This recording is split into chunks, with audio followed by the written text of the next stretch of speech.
Hello students, welcome to this second session of chapter electrostatics in ROSE project conducted by Yashwantrao Chavan Institute of Science College, Satara.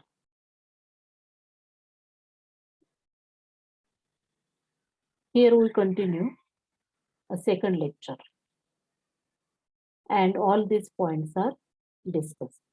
Scalar form of Coulomb's law, relative permittivity, dielectric constant, definition of unit charge from Coulomb's law, then Coulomb's law in vector form and principle of superposition. Okay, myself, this is Ashita Jadhav, MSc B.Ed, Physics from YC College. First of all, we study about a scalar form of Coulomb's law.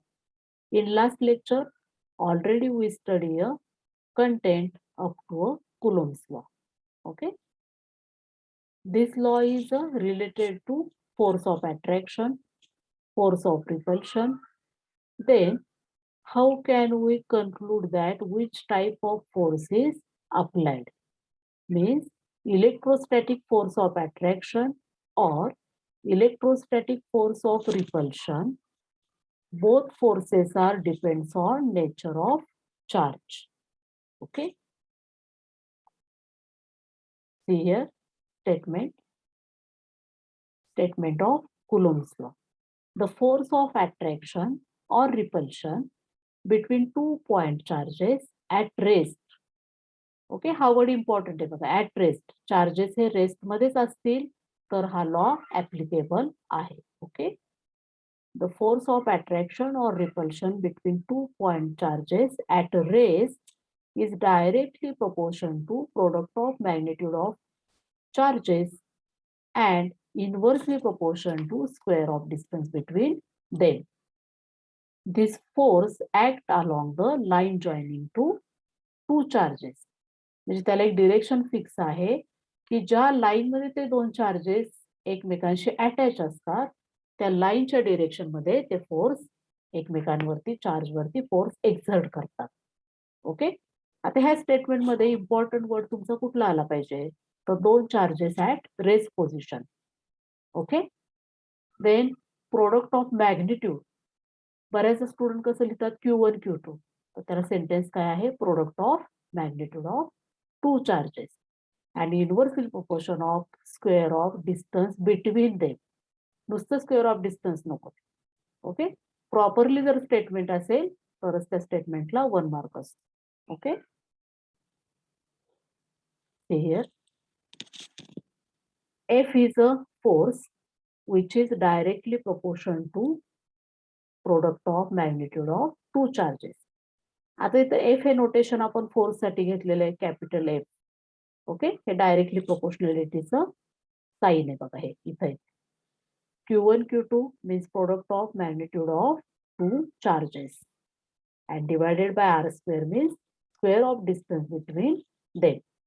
आता इथं sign mention केलं नाही म्हणजे हे दोन्ही charge कसे positive charge okay see here F is equal to K Q1 Q2 upon R square. Then what is this K? K is a directly proportionality constant. Okay? Physics मध्ये कधीही equation मध्ये directly proportion असं sign आलं की second step मध्ये त्याचा एक constant आपण पुट घेतलेला असतो केलेला असतो ओके आणि त्या कॉन्स्टंटची एक स्पेसिफिक व्हॅल्यू असते न्यूमेरिकल सॉल्व करताना ती व्हॅल्यू तुम्हाला गिवन असते okay means this K is a proportionality constant in terms of electrostatic force okay or in terms of Coulomb's law.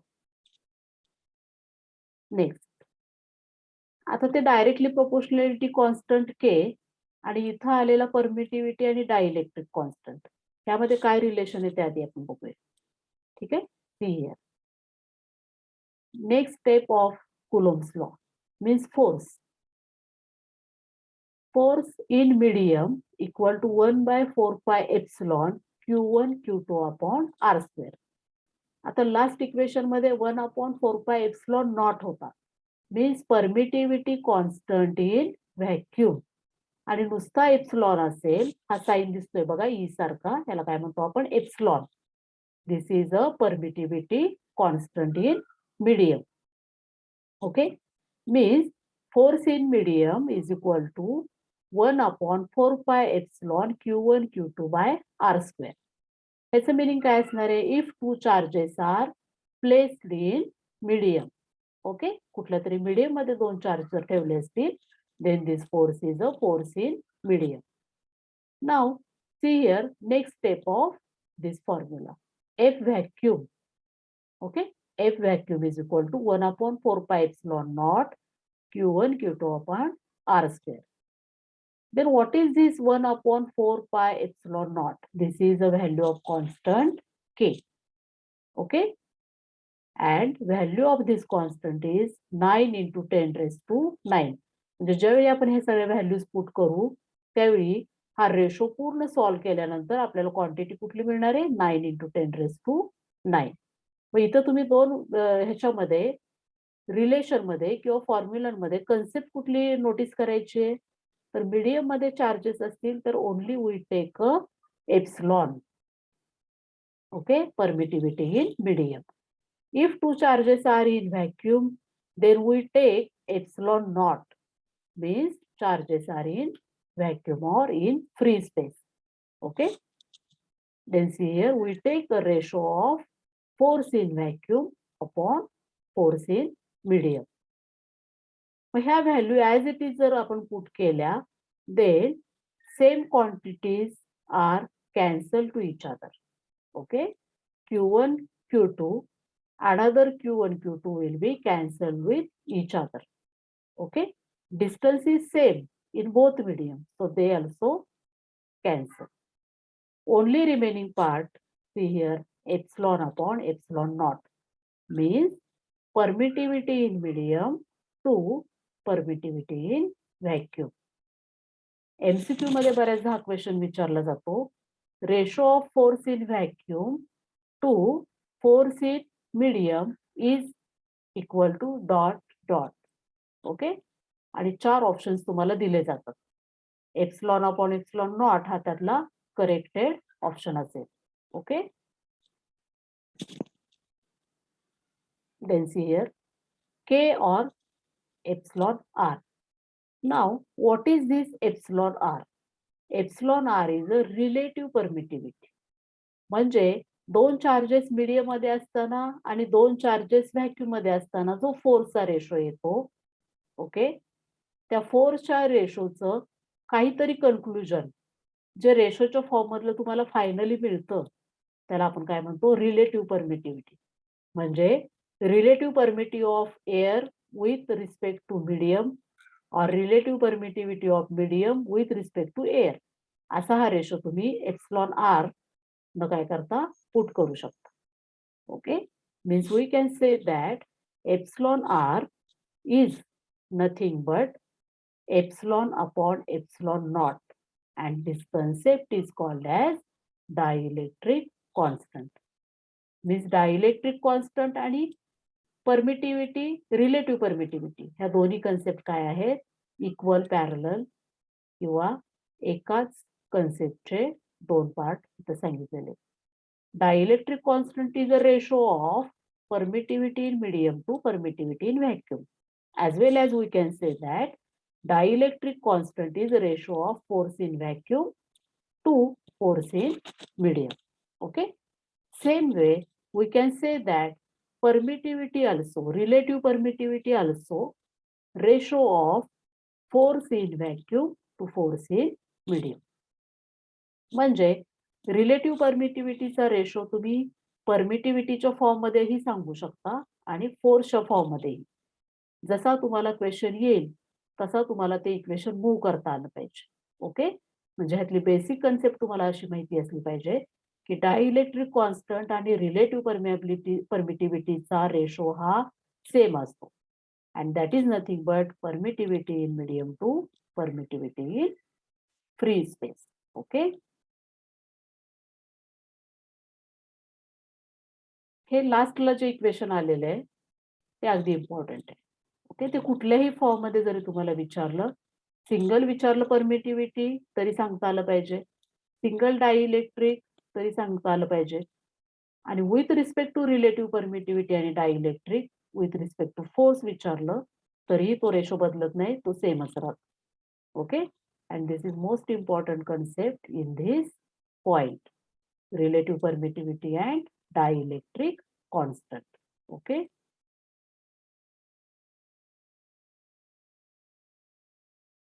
Here relative permittivity मध्ये 1/4π म्हणतो आपण. ओके, मग एप्सिलॉनला आपण पुट काय करू शकतो, तर epsilon not into epsilon R. बाकीचे factor as it is Q1 Q2 आपण आर स्क्वेअर आपण पुट करू शकतो. ओके, मग फॉर एक्झाम्पल कुठल्याही एखाद्या आपण मटेरियलसाठी एप्सिलॉन म्हणजे परमिटिव्हिटी ऑफ रिलेटिव्ह परमिटिव्हिटी काढू शकतो. वॉटरसाठी किती असेल, 80 असेल. ओके, मग ती न्यूमेरिकल व्हॅल्यू असेल तर ती रिलेट कशी करणार आपण, F vacuum upon F water, this is nothing but relative permittivity and this is nothing but 80. Okay, मग एक व्हॅल्यू जर तुम्हाला माहिती असेल तर तुम्ही फोर्सची त्याच मीडियमची दुसरी व्हॅल्यू काढू शकता. Okay, next definition of unit charge from Coulomb's law. आता ह्याच कुलोम्स लॉ मध्ये थोड्याशा व्हॅल्यूज चेंज करून नंतर आपण काय करणार आहे, 1 कुलोम किंवा 1 कुलोम चार्जची डेफिनेशन फाइंड आउट करणार आहे. Okay, see here, when charges are kept in free space then Coulomb's law apply as, किंवा Coulomb's law कसा प्रोड्यूस होईल. आता फ्री स्पेस म्हणजेच व्हॅक्यूम. ओके, फ्री स्पेसलाच आपण व्हॅक्यूम म्हणतो, एअर म्हणतो. ओके, मग असं असेल तर Coulomb's law in terms of equation we can write as, here F is equal to 1/4 epsilon naught, which is, we say that K, proportionality constant K, and value of this is 9 into 10 raised to 9. हे सगळे constant जर तुम्ही solve केले, multiplying ratio घेतले तर त्याचीच value काय येते, 9 into 10 raised to 9.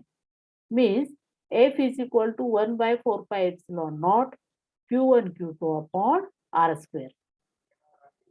Here again we use a formula of Coulomb's law of force or force of electrostatics, may be attractive or may be repulsive.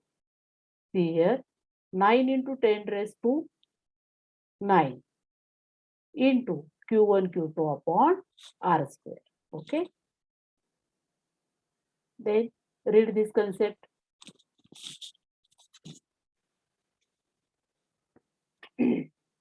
Q1 equal to Q2 equal to 1 coulomb and R is equal to 1 meter. Then F is equal to 9 into 10 raised to 9 Newton. आता हे कसं possible झालं असेल बघा, म्हणजे तुम्हाला जर 1 coulomb काय आहे, 1 युनिट चार्ज काय आहे हे माहिती असेल तर बघा इथं हा बेसिक आपला फॉर्म्युला आहे. आता ह्यामध्ये पुट काय करायचे आपल्याला, प्रत्येक चार्जच्या ठिकाणी काय पुट करायचे, 1 coulomb. Means Q1 is equal to 1, Q2 is equal to 1, then distance is 1 meter. MCQ solve करत असताना दोन चार्जेस मधलं डिस्टन्स जर तुम्हाला 10 सेंटीमीटर दिलं, then you have to convert this unit, means distance from centimeter to meter. Means 10 centimetre दिलं असेल तर 10 into 10 raised to -2 मीटर असं कन्व्हर्जन तुम्हाला करून घ्यावं लागेल. ठीक आहे, कारण फोर्स आपण कशात कॅल्क्युलेट करतो, न्यूटन. SI युनिट माहिती आहे तुम्हाला सर्व क्वांटिटीचे. फिजिक्स मध्ये सर्व क्वांटिटीचे SI युनिट माहिती असणं तुम्हाला फार इम्पॉर्टंट आहे. Okay, charge is measured in coulomb, force is measured in newton, and hence distance also convert in SI unit, that is in meter. Okay, 10 centimetre दिला तर तो मीटर मध्ये कसा कन्वर्ट होईल, 10 into 10 raised to -2. As it is जर metre मध्ये distance दिलं तर ते आहे तसंच तुम्ही MCQ मध्ये सॉल्व करताना घेतलं तरी चालतात. ओके, त्याच values. Otherwise you should change these units. आता Q1 Q2 हे charge 1 into 1 divided by 1 square म्हणजे ही अख्खी टर्म काय झाली पूर्ण 1. It becomes as 1. So total force of attraction or repulsion is nothing but 9 into 10 raised to 9 only. म्हणजेच एखाद्या चार्जला 1 coulomb charge कधी म्हणता येईल जर दोन चार्जनं एकमेकांसाठी एक्झर्ट केलेला फोर्स हा 9 into 10 raised to 9 न्यूटन असेल तरच त्या चार्जला आपण युनिट चार्ज असं म्हणतो. ओके, एक्झाम मध्ये तुम्हाला 1 मार्क साठी VSA मध्ये हा क्वेश्चन येऊ शकतो. Define a unit charge. Okay, मग तिथं डेफिनेशन आणि हे इक्वेशन दोन्हीपैकी कुठल्याही फॉर्म मध्ये जरी सॉल्व्ह केलं तरी तो मार्क तुम्हाला दिला जातो. Okay, see here 1 coulomb is the amount of charge which when placed at a distance of 1 meter from another charge of same magnitude in vacuum. Okay, vacuum आहे म्हणून त्यांनी घेतला epsilon not means permittivity in free space. Okay, experience a force of 9 into 10 raised to 9 Newton. Okay,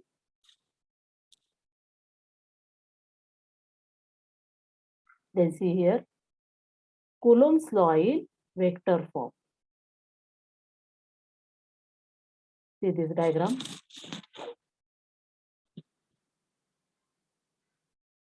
Q1 charge plus Q1 charge placed at point A plus Q2 charge placed at point B. Okay, in a system at a distance R1, 2. Okay, O is a point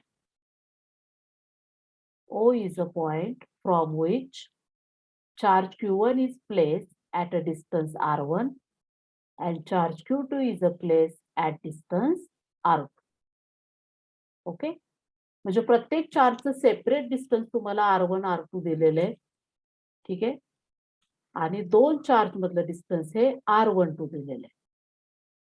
okay, means in vector form you should declare that magnitude and direction of both charges. Okay, म्हणजे मधलं जे distance आहे त्याची तुम्हाला direction दाखवता आली पाहिजे तसंच त्याचं मॅग्निट्यूड तुम्हाला एक्सप्लेन करता आलं पाहिजे. Because in physics vector form means you should discuss about the direction and magnitude of that factor. So here distance R12 is directed towards both charge A and B. Okay, so that force exerted on these charges repulsive force because both charges are of same size. म्हणजे दोन्हीचं पण कसं आहे plus Q charge 1 आहे तो तसाच आहे 2 आहे तो प्लस Q2 आहे. Okay, both are positive charge so repulsive force will be exerted. Okay, then formula becomes as. आता बघा इथं दोन्हीही चार्ज एकमेकांवरती फोर्स अप्लाय करताय so we calculate force one by one. Okay, first of all we calculate the force applied on second charge by first. So we write as F21. See here F21 means force exerted on second charge by first. बघा read करताना कसं करायचंय ज्या charge वरती force exert होतोय त्या चार्जचा sequence आधी आला पाहिजे. Means F21 is a force exerted on second charge due to first charge. Okay, equal to 1 upon 4 pi epsilon naught into Q1 Q2 upon square of distance between them. आता distance between them काय आहे R12 square into R12 cap म्हणजे काय हे magnitude आणि magnitude हे वेक्टरचं किती असतं युनिट वेक्टर इज ऑलवेज 1. म्हणजे हा R12 कॅप लिहिला तरी त्याची व्हॅल्यू असूनही ती 1 असल्यासारखीच आहे because this is a unit vector and we know that unit vector is always equal to value 1. Okay, next now here we calculate a force F12. Okay, means force exerted on first charge due to second charge. ज्या चार्जवरचा force तुम्ही calculate करताय त्याचा sequence हा पहिल्यांदा आला पाहिजे. So that F12 is equal to 1/4πε0 Q1 Q2 upon square of distance between them into magnitude of this unit vector R21 cap, which is again becomes as 1. See here carefully. When we calculate F21, take magnitude is always opposite. Okay, means when force is F21, unit vector is 1 2, and when we calculate the force 1 2, then unit vector is 2 1. Okay, because direction of this applied force is along the line joining to two charges. He basic concept आपण first lecture मध्ये बघितलेली. Force exert होत असताना along the line होतो. मग कुठली line? तर joining line between two charges. Okay, next equality जर बघितली तुम्ही दोन फोर्सची, equation is same but direction is opposite. Okay, means F21 and F12 are both forces exerted on each other of a same magnitude but opposite direction, and so this form is called as vector form of Coulomb's law. Okay, म्हणजे असा law ज्यामध्ये तुम्ही direction पण mention करताय आणि magnitude सुद्धा apply करताय, so that finally we get that F21 is nothing but minus F12. Negative sign indicates that magnitude is same but direction is opposite. Okay, now next point, principle of superposition. Okay, see here, see this diagram. ह्या diagram मध्ये तुमच्या लक्षात येईल की आतापर्यंत फक्त एक charge किंवा दोन चार्ज ह्याबद्दलच आपण बोलत होतो, असे चार्जेस जे स्टेडी आहेत. Okay, we discuss about a static charge, only one charge or two charge. But in this principle of superposition, we discuss about a number of charges placed in system at different distances. Okay, and single charge is placed such a way that all other charges are applied a force of attraction or maybe repulsion on given charge.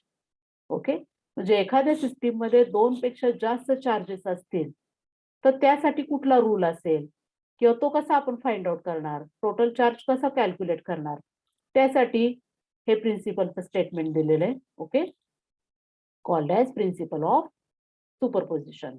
Okay, see here, the principle of superposition states that when a number of charges are interacting, the resultant force on particular charge is given by vector sum of forces exerted by individual charge.